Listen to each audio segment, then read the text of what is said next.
Thank you very much, Agricultural Secretary Kiko Laurel. Please be seated, Kiko Laurel, for your kind introduction.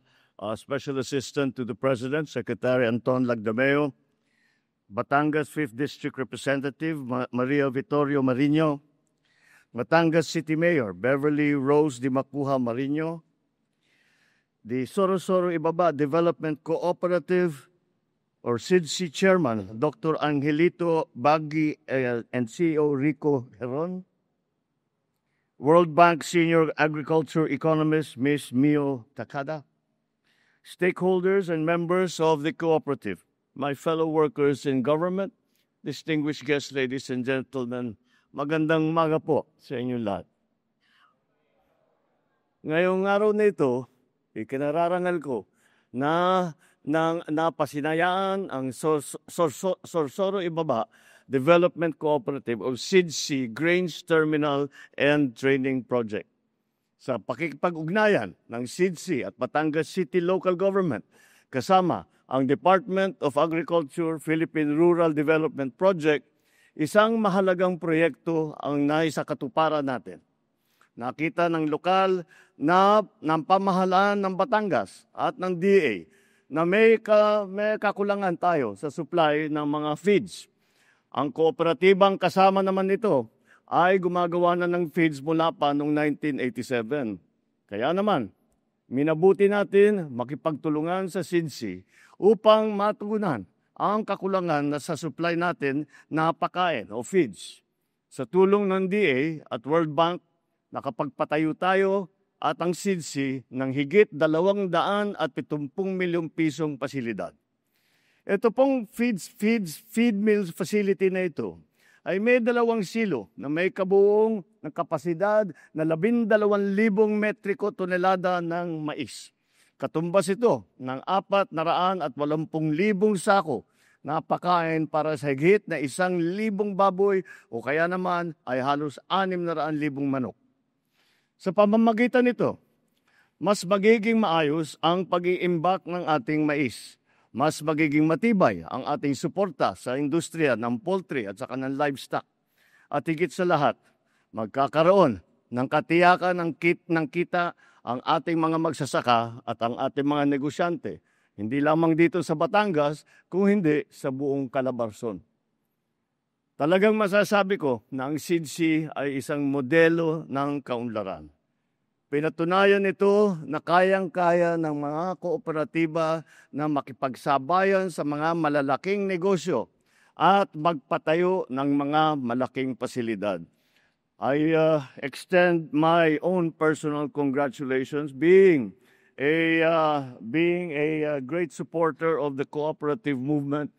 SIDC is one of our models and examples of how a cooperative should be run, how a cooperative helps its members, and how a cooperative helps the industry.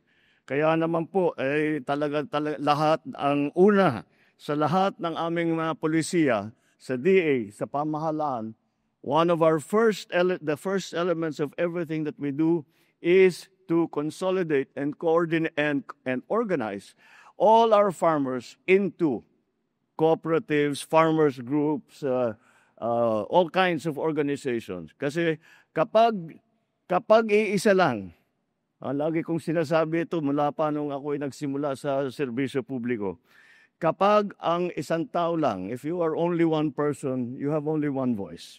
You build a cooperative that is working well together, that is managed well, such as SIDC. And you will find na palaki ang boses ng ating mga magsasaka, ng ating mga mangingisda. Kapag ang kooperatiba natin ay matibay at buo ang suporta na natatanggap nila galing sa pamahalaan. Kung nagawa ito ng SIDC, nakakatiyak din ako na magagawa nito ng iba pang mga kooperatiba sa bansa. Kaya nananawagan po ako, mas patatagin pa natin ang ugnayan sa pagitan ng pamahalaan at sa pribadong sektor, kasama ang ating mga magsasaka.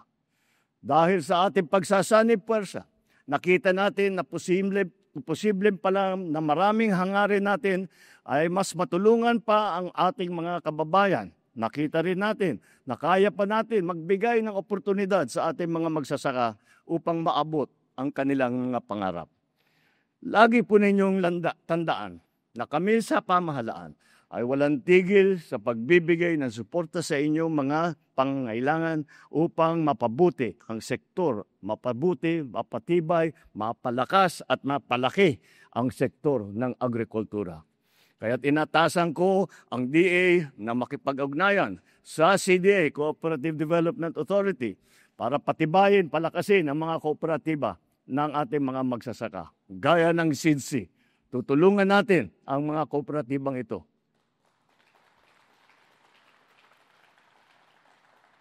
upang magkaroon ng mga makabagong makinarya, mga post-harvest facilities upang mapataas ang kanilang ani at ang kanilang kita.